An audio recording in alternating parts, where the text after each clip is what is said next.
십자가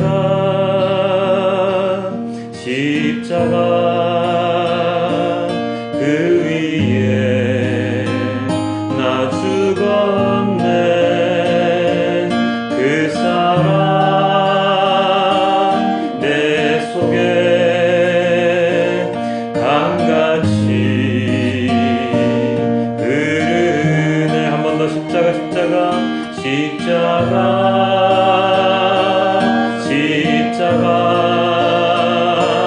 그 위에 나 죽었네.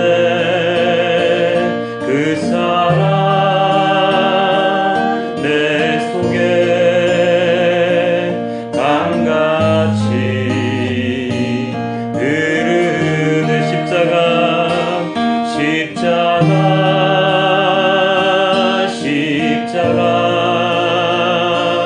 그 위에 나 죽었네. 그 사랑 내 속에 강같이 흐르네. 그의 생명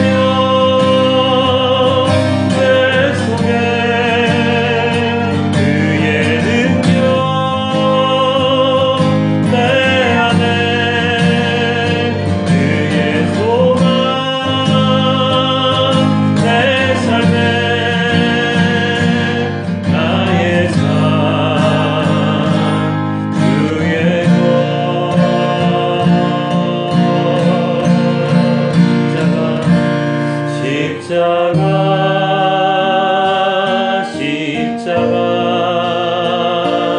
그 위에 나 죽었네. 그 사랑 내 속에 강같이 흐르네.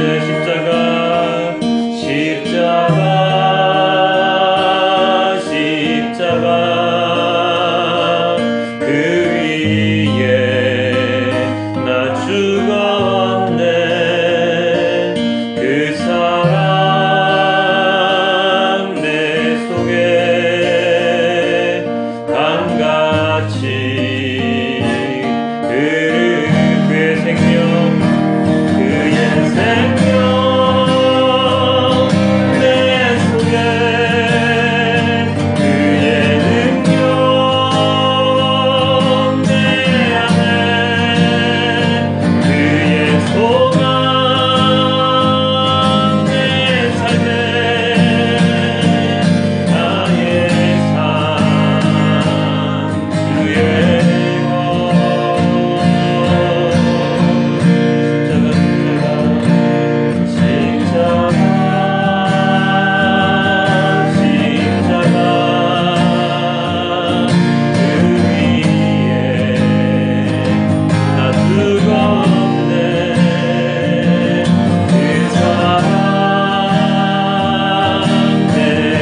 자, 오늘은 고난주일이자 종려주일입니다. 종려주일과 고난주일 서로 상반된 내용을 지니고 있는데요. 종려주일의 뜻이 무엇인지 혹시 아십니까? 종려주일의 뜻은 바로 이겁니다. 바로 종려나무 가지를 흔들면서 메시아를 환영했던 바로 그 모습 기억나십니까? 예수님께서 예루살렘에 입성하실 때 많은 유대인들이 예수님을 향해서 찬양하고 환호했습니다. 그리고 이 말도 막 외쳤지요. 뭐라고 외쳤습니까? 호산나 호산나 하면서 종려나무 가지를 막 이렇게 흔들었던, 그러면서 예수님을 반겼던 바로 그 모습을 연상할 수 있습니다. 거기로부터 종려주일이 나왔는데요. 이때 유대인들이 외쳤던 이 호산나 호산나라는 뜻, 호산나가 무슨 뜻인지 혹시 아시나요? 호산나라고 하는 것은 오 구원해 주옵소서 라는 뜻을 가지고 있습니다. 로마의 핍박을 받던 유대인들은 그들을 정치적인 압박에서 구원해 줄 메시아, 정치적인 메시아로서 예수님을 바라보고 있었을 것입니다. 그러나 조금은 이해하기 힘든 것이 바로 예수님께서는 화려한 가마를 타고 좋은 차를 타고 호사를 누리면서 예루살렘에 들어오신 것이 아니라는 것인데요. 예수님께서 예루살렘 입성 당시에 타셨던 것이 무엇입니까? 작은 나귀, 바로 작은 나귀이지요. 강대한 로마에 대적하기 위한 왕으로서의 모습과는 많은 차이가 있습니다. 말도 아니고 나귀입니다. 나귀 중에서도 아주 자그마한 나귀였거든요. 이런 예수님을 보면서, 예수님의 모습을 보면서 사람들은 호산나 호산나 다윗의 왕이여 하면서 예수님께 부르짖었습니다. 또한 예수님께서는 잡히시기 직전에 제자들과 최후의 만찬을 하셨지요. 거기서 예수님은 떡과 포도주를 함께 나누시면서 자신의 죽음을 예견하셨습니다. 이러한 예수님의 행동들과 모습에 대해서 그 누구도 의심을 하거나 이상한 점을 발견하지 못했습니다. 그만큼 유대인들의 메시아에 대한 간절함이 있었던 반면에 예수님을 제대로 알지 못했던 그들의 우매함이 오늘의 이 종려주일과 고난주일이라는 전혀 다른 상반된 주일의 모습을 우리에게 보여주고 있는 것이지요. 사람들이 기뻐하고 즐거워했던 그 종려주일인 동시에 고난주일을 맞은 우리들은 오늘 어떠한 마음으로 하루를 그리고 앞으로의 삶을 지내야 하겠습니까? 그 우리의 삶의 그 마침표 결론은 바로 종려주일이라는 것과 고난주일이라고 하는 이 두 가지의 명칭에 다 담겨 있습니다. 아까 종려주일 사람들이 외쳤던 것, 아니 예수님의 예루살렘 입성 당시에 사람들이 외쳤던 것이 뭐라고 했습니까? 바로 호산나, 오 주여 구원해 주소서 라는 말이었지요. 여기서 첫 번째 우리가 해야 하는 것, 우리의 삶 가운데 우리가 해야 하는 것은 바로 하나님께, 예수님께 우리의 구원을 부르짖어야 한다는 것입니다. 주님 우리 좀 구원해 주십시오 라고 얘기를 해야 된다는 것이죠. 그렇게 해도 되는 이유, 그리고 할 수 있는 이유, 그것은 무엇 때문입니까? 그것은 바로 예수님께서 이 땅에 오신 목적, 그 목적이 바로 우리의 구원을 위함이기 때문입니다. 오늘의 본문, 우리가 읽었던 본문 빌립보서를 보면 어떤 내용이 담겨 있습니까? 바로 예수님의 모든 것에 대해서 바울 사도가 우리에게 이야기하고 있습니다. 빌립보서 2장 6절 한번 함께 볼까요? 그는 하나님의 모습을 지니셨으나 하나님과 동등함을 당연하게 생각하지 않으시고, 그는, 예수님께서는 하나님의 모습을 지니셨지만 하나님과 동일하게 생각하지 않으셨습니다. 예수님이 하나님으로서의 권위를 지니고 천상에서 우리를 굽어 살피시며 그냥 그대로 하나님 나라에 그냥 계셨다면 어떤 일이 벌어지고 있겠습니까? 바로 구약시대의 모든 일들이 오늘날에도 여전히 행해지고 있어야 합니다. 그 말은 무슨 뜻이냐 하면 우리들은 하나님을 모른 채 여전히 살아갈 수밖에 없다는 뜻이지요. 왜요? 천상에 계신 하나님께 제사를 드리는 사람들은 누구였습니까? 바로 히브리인 유대인들밖에 없었지 않습니까?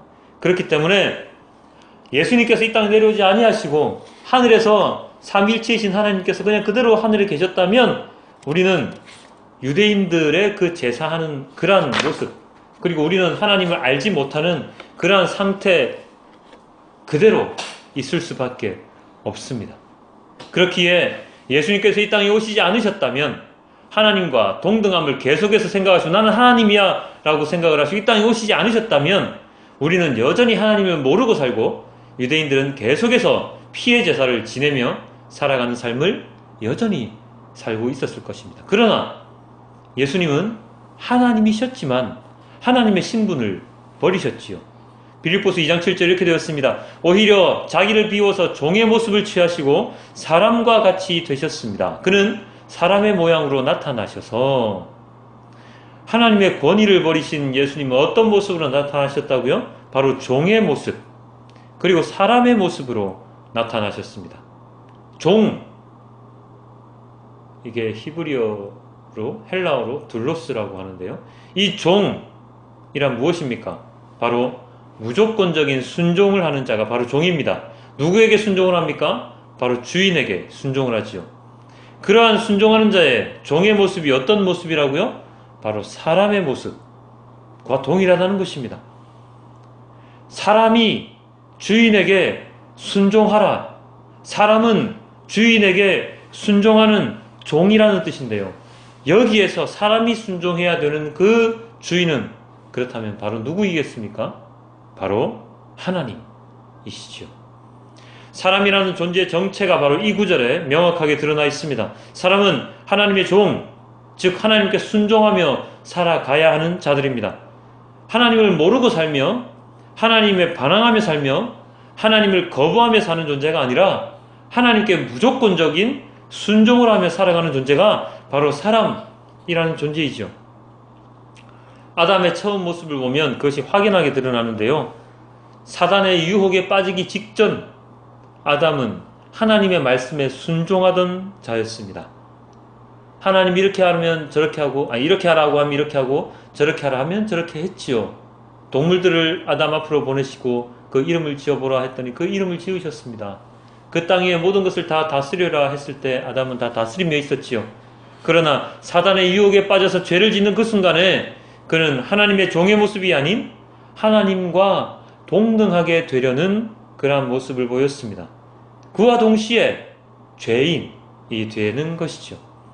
바로 이런 아담의 모습과 예수님의 모습, 분명한 차이점이 있습니다. 아담은 하나님과 같이 되려고 하였고 그것이 뭐 실수이든 자이든 타이든 간에 말입니다. 예수님은 하나님이시지만 하나님과 동등한 관계이라는 것을 전혀 생각하지 않으셨습니다. 아담은 사람이지만 하나님과 동일하게 되려고 하였고 예수님은 하나님이셨지만 사람의 모습으로 나타나신 것이죠. 동일하게 사람의 모습을 취하고 있지만 아담은 불순종의 대명사로 예수님은 순종의 대명사로 현재 일컬어지고 있습니다. 사람은 하나님께 순종하는 존재입니다. 바로 종, 둘로스인 것이죠. 빌립보서 2장 8절 이렇게 나와 있습니다. 자기를 낮추시고 죽기까지 순종하셨으니 곧 십자가에 죽기까지 하셨습니다. 사람의 모습으로 하나님이신 예수님께서 사람의 모습으로 오신 것까지도 감지덕지할 일인데 예수님은 어떤 일까지 하셨다고요? 바로 자기를 엄청나게 낮추시고 죽으셨습니다. 인자가 온 것은 섬김을 받으려 함이 아니라 섬기기 위함이라고 하신 예수님의 말씀 기억나시지요? 예수님께서는 이 땅에 오셨지만 역시나 여전히 권위와 능력을 이용하셔서 사람들을 종부리듯이 그렇게 하실 수도 있었습니다. 그렇게 예수님의 권위와 능력으로 예수님의 일을 행하실 수도 있었는데 만약에 그렇게 하셨다면 온전한 예수님의 사역이 펼쳐질 수 없었을 것입니다. 예수님은 사람의 모습으로 오셔서 하나님께 순종하는 것은 물론이요 같은 존재인 사람들까지도 섬기는 그러한 모습을 보여주셨습니다. 자신을 가장 낮은 곳으로 인도하셔서 모든 이들을 위하여 하나님께 순종하셨는데 언제까지 순종하셨다고요? 바로 죽음에 이르기까지 십자가에 달리는 그러한 순간까지 순종을 하셨습니다. 저는 십자가에 달려보지 못해서 잘 모르겠는데요. 십자가 체험을 한 사람들은 그렇게 이야기를 합니다. 1시간, 2시간 정도만 십자가에 매달려 있었는데도 너무나도 힘들고 죽을 것 같았다고 얘기를 합니다. 이 십자가 형벌은 로마가 시행했던 그때 당시에 있었던 형벌 가운데 가장 참혹한 형벌이라고 하지요. 왜냐? 곧바로 죽지 않습니다. 우리의 몸에 있는 모든 물과 피가 다 마를 때까지 그 고통을 감내하고서 죽음을 맞이해야 했기 때문에 이 형벌, 이 십자가의 형벌은 정말로 독한 형벌이었다고 사람들은 이야기합니다. 그런 십자가의 형벌까지도 예수님께서는 다 감당하시며 죽음을 맞이하셨습니다. 하나님의 말씀에 순종하기 위해서 예수님은 자신의 모든 것을 다 드리는 것입니다. 이런 예수님의 순종이 있었기 때문에 그는 메시아로서의 모든 역할을 다 하실 수가 있으셨고, 그리고 호산나 호산나 외치던 유대인들의 그 외침에 진정으로 화답하실 수 있었습니다. 물론 유대인들이 외쳤던 그 호산나라는 외침이 예수님의 이러한 죽음까지도 예견한 것은 아니겠지만, 사람들이 바라는 구원과는 질적으로 다른 온전한 구원을 위해서 예수님은 자기 자신을 다 바치셨습니다. 이러한 하나님의 인간에 대한 구원을 위하여 예수님께서 감내하셨던 것이 바로 고난이지요. 종려주일과 대비되는 고난주일이라는 오늘의 이 명칭이 우리에게 주어진 이유가 바로 여기에 있습니다. 고난이 있었기에 호산나, 구원이 있을 수 있었습니다. 그 고난, 십자가에서의 죽음뿐만 아니라 그 십자가의 길을 갈 때까지 예수님께서 받으셨던 그 고난을 우리는 잊으면 안 됩니다. 오늘 본문 가운데 이사야 50장 6절을 함께 보면 이렇게 되어 있습니다. 나는 나를 때리는 자들에게 등을 맡겼고 내 수염을 뽑는 자들에게 뺨을 맡겼다. 내게 침을 뱉고 나를 모욕하여도 내가 그것을 피하려고 얼굴을 가리지도 않았다. 제자 유다로 인해서 겟세마네 동산에서 붙잡히신 예수님은 그 이후 어떤 일을 겪게 됩니까? 나를 때리는 자들에게 등을 맡기셨습니다. 지독한 형벌인 십자가형을 받기 전에 예수님은 끝에 쇠꼬챙이가 달린 날카로운 가시가 달린 채찍으로 온몸을 찢기실 정도로 매를 맞으셨습니다. 그러나 예수님은 그 어떠한 저항도 하지 않으시고 그대로 그 모든 것을 인내하셨습니다. 왜 내게 이런 일을 하느냐? 나에게는 죄가 없다 하면서 어떠한 항거도 어떠한 말씀도 하지 않으시고, 빌라도의 법정에서 종교 지도자들이 예수님의 죄목을 열거할 때도 예수님은 아무런 말씀을 하지 않으시지요. 인간 죄수인 바라바 예수를 풀어주는 판결이 내려지는 그 순간에도 예수님께서는 자신의 무죄를 말하지 않으시고 모든 것을 그대로 감내하셨습니다. 그리고 끌려가실 때 수많은 사람들이 예수님을 조롱하였습니다. 주먹으로 예수님의 얼굴을 쳤고 네가 하나님 아들이면 너를 구원해 보거라. 남은 구원하면서 왜 너는 구원하지 못하는가 하는 수많은 조롱까지도 참아내셨습니다. 침 뱉는 것까지 참아내셨고, 로마의 군인들이 예수님의 옷을 벗기고 홍포를 입히고 가시 면류관을 씌우고 갈대 지팡이를 쥐어주면서 네가 예수의 유대인의 왕이라며 아이고 왕이시여 하면 그런 조롱을 할 때도 예수님은 그 어떠한 저항을 하지 않으셨습니다. 십자가를 지고 가실 때 사람들이 뱉는 침, 던지는 돌까지도 그대로 다 맞으시고 그 길을 걸어가셨지요. 만약에 예수님께서 그 모든 것을 참지 못하시고 참지 않으시고 예수님의 능력, 전지전능하신 그 능력으로 그 자리를 다 휩쓸어 버리셨다면 지금 현재 어떤 세상 가운데 우리는 살아가고 있겠습니까?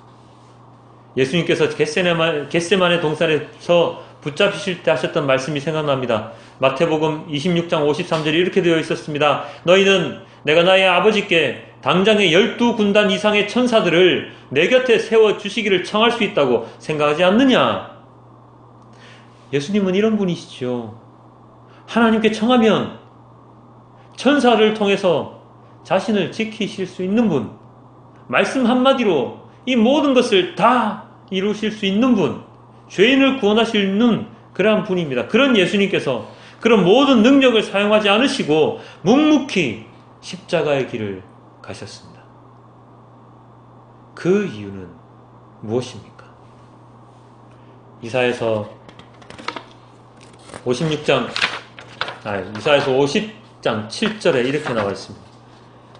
주 하나님께서 나를 도우시니, 첫 장입니다. 이사야서 50장 7절. 주 하나님께서 나를 도우시니, 주 하나님께서 나를 도우실 것을 알고 계셨기 때문입니다. 이사야서 50장 8절 나를 의롭다 하신 분이 가까이 계시기 때문이다. 나를 의롭다 하신 하나님 아버지께서 가까이 계심을 알고 계셨기 때문입니다. 그렇기 때문에 예수님은 그 모든 채찍에도 모욕에도 십자가 형벌에도 견디실 수 있었고 그리고 모든 것을 감내하실 수 있었습니다.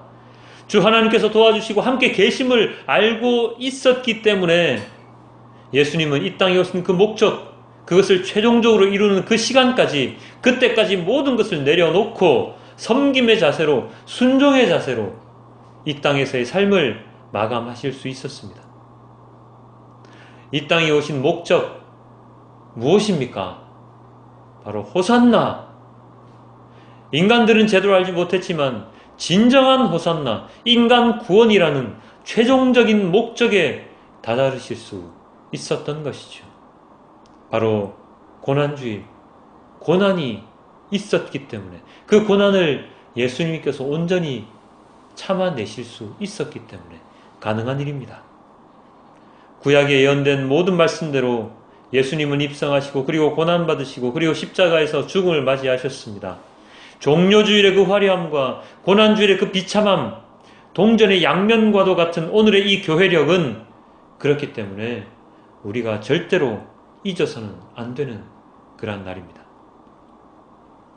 사랑하는 성도 여러분, 우리가 살아가는 이유가 무엇이겠습니까? 무엇입니까? 태어나면서부터 죄를 안고 태어난 우리들, 죄인인 우리들은 세상의 모든 것에 빠져서 하나님을 모른 채 살아가는 것이 태어난 목적이 되겠습니까? 세상과 함께 동행하며 하나님을 모르는 자들과 어울려 살아가는 것이 우리가 이 땅에 태어난 이유일까요? 아닙니다. 우리가 태어난 목적은 아담이 처음 창조되었을 때 하나님께서 부여해 주셨습니다. 아담이 창조된 이유 무엇입니까? 하나님께서 창조하신 세상의 모든 피조물들을 다스리게 하시기 위함이었습니다. 그리고 하나님과 함께 동행하며 하나님과 함께 웃으며 즐기며 살아가는 것이 바로 인간이 탄생한 목적이었습니다. 인간 탄생의 목적, 바로 하나님을 찬양하며 하나님께 순종하며 하나님께서 주신 모든 것을 함께 누리며 세상을 다스리는 것, 바로 하나님의 분신으로서의 역할을 온전히 하는 것입니다. 그런 우리들의 탄생 목적에 우리는 얼마나 맞는 삶을 살아왔습니까? 예수님께서 우리에게 보여주신 그 모범을 우리는 잘 알고 있음에도 불구하고 우리는 사단의 속아 넘어간 아담과 하와처럼 세상의 유혹을 참지 못하고 거부하지 못하고 벌거벗은 자신들의 모습을 부끄러워했던 죄지은 아담과 하와처럼 하나님과 떨어져 나의 본향을 잊으며 살아오지는 않았습니까? 순종보다는 불순종이 더 좋아서, 그것이 더 편해서 하나님 말씀을 익히고 따르는, 순종하는 그 일을 등한시 하지는 않았습니까? 우리는 그렇게 해왔습니다. 나의 의지와는 상관없이 또는 나의 의지대로 그렇게 살아왔습니다. 그러나 이제는 그런 삶에서 벗어나야 합니다. 오늘이 종료주일이고 고난주일이기 때문에 그렇습니다. 나를 구원하시려 이 땅에 오신 예수님이 계시기 때문에 그렇습니다. 진정한 구원의 의미를 모른 채 외쳤던 유대인들의 그 모습까지도 용서하시고 그들을 위해 십자가에 달리셨던 예수님의 그 사역으로 인해서 우리들 또한 모두가 다 구원을 받을 수 있는 자격을 얻었기 때문에 그렇습니다. 이것을 모를 때의 삶과 이것을 알고 난 이후의 삶에는 분명한 차이가 있을 수밖에 없습니다.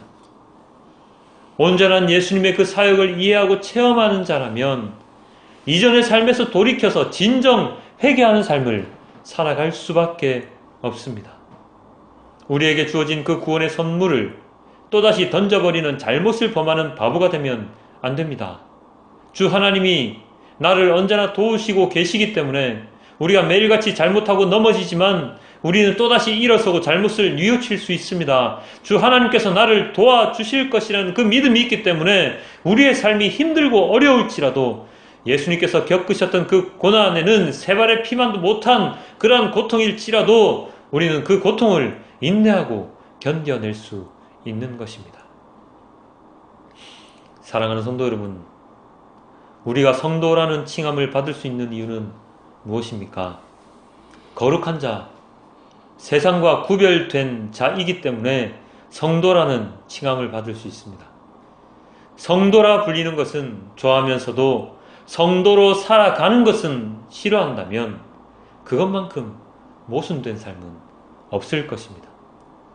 사장이면 사장으로서의 책임과 역할을 다해야 하고, 부장이면 부장으로서의 역할과 책임을 다해야 하고, 부모이면 부모로서의 역할, 그리고 교사면 교사로서의 역할, 학생이면 학생으로서의 역할과 책임을 다할 때 진정한 사장이 되고 부장이 되고 교사가 되고 부모가 되고 학생이 될 수 있습니다.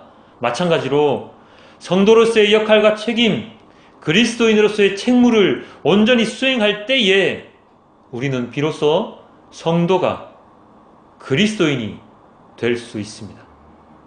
예수님께서 구원자로 오셨음을 믿고 예수님이 당하신 그 고난의 십자가를 따라 살아가겠노라 다짐하며 나아가는 자가 바로 그리스도인이라고 할 때에 우리의 삶의 목표는 확실하게 정해져 있습니다.